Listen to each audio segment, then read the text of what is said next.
The economic risk of Trump's deportation plan. Now, many Americans don't want them here, but we might miss them if they're gone. The surge of migrants entering the United States during part of Joe Biden's presidency has played to Donald Trump's signature issue. Trump launched his first campaign for president in 2015 with an anti-immigrant rant, and the issue has worked for him ever since. So Trump, in his third campaign for president, has raised his bid on the issue, promising the mass deportation of up to 20 million people if he wins a second term.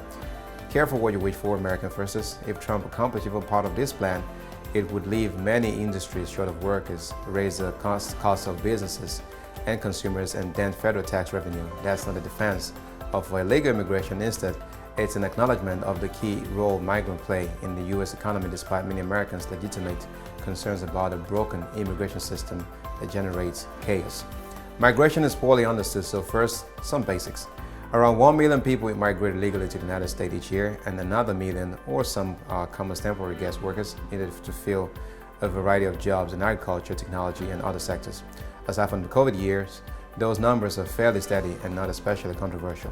Migrants sneaking into the United States illegally and others who get temporary asylum status are the ones Trump and his followers get fired up about. The number of migrants showing up to seek asylum hit a record high last December, but has since plunged by 57%. In June, President Joe Biden changed the U.S. policy, making it much harder to qualify for asylum. At the same time, the United States has been working with Mexico to prevent Latin American migrants from getting to the United States border in the first place. If these policies had been in place for Biden's entire presidency, the surge in 2022 and 2023 wouldn't have happened, and the issue would probably be far less explosive today. The latest Pew Research data shows that at the beginning of 2022, there were about 11 million undocumented migrants in the United States. Some snuck in, others overstayed work visas that expired or failed to show up for hearings meant to determine if the asylum claims were valid. The number is probably higher now, though it's obviously hard to count people who don't want to be counted. Collectively, undocumented migrants are potent economic force. New research by the Institute on Taxation and Economic Policy finds that undocumented migrants paid $96.7 billion in federal, state, local taxes in 2022, so the figure would presumably be higher now if there are in fact more migrants in the country. Of course, that amount, $60 billion, went to the federal government, mostly as income and payroll taxes, while the rest went to states and cities.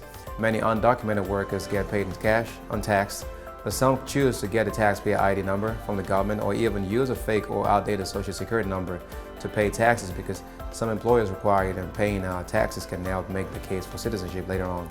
And everybody pays sales tax when they buy something at normal retail outlets. Contrary to much internet propaganda, undocumented migrants generally can't join safety net programs such as Social Security, though they do support such programs when they pay taxes. That makes migrants one of the few groups that pay more into the system than they get back in benefit. The Congressional Budget Office recently found that higher migration level of the last 2 years will help reduce federal deficit by $900 billion through 2024, or about $90 billion per year, and boost GDP growth by about 0.2 of a percentage point. Earlier this year, researchers at the Brookings Institution found that the unexpectedly high level of immigration explains some of the surprising strength in consumer spending and overall economic growth since 2022. Since the COVID pandemic wound down in 2021, employment and GDP growth have routinely come in higher than economists forecast, and one explanation now seems to be the larger workforce migrant, which is hard to define numerically. That would fit with the general economic principle that migration into a healthy economy boosts demand and output, because more workers generate more income and buy more stuff. Now, some Americans argue that migrants willing to work for less than native-born Americans undercut wages and living standards. There may be some truth to that among unskilled workers, but it's also true that a larger pool of migrants help keep labor costs down, which in turn keeps retail prices for ordinary consumers lower than they would otherwise be. Besides, the number of jobs open in the U.S. economy hit record levels in 2022 and is still well above historical norms, even though it's coming down. Research earlier this year by the Center for Global Development looked at the immigration patterns since 2000 and found that migrations to the United States goes up when there are more jobs opening and goes down when there are fewer. Though they may not read the Wall Street Journal, migrants get word from when American employers need workers and they show up on cue, and vice versa. Pew estimate that 8.3 million undocumented migrants were working or looking for work back in 2022. So again, the numbers is probably higher now.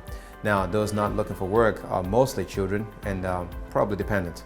While it's hard to measure exactly where undocumented migrants work, industries with the highest level of foreign-born workers include education, healthcare, construction, restaurant, and agriculture.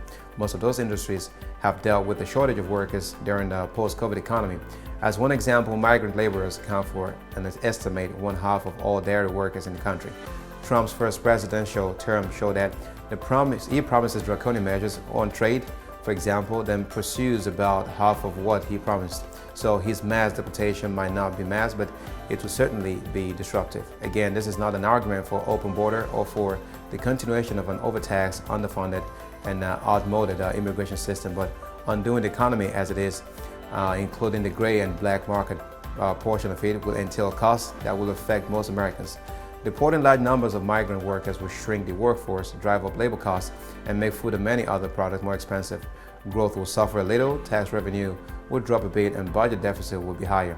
If you think that's all worth it, then explain the cost-benefit analysis and what the offsetting gain will be. And if you can't do that, find a better way to deal with the migration problem.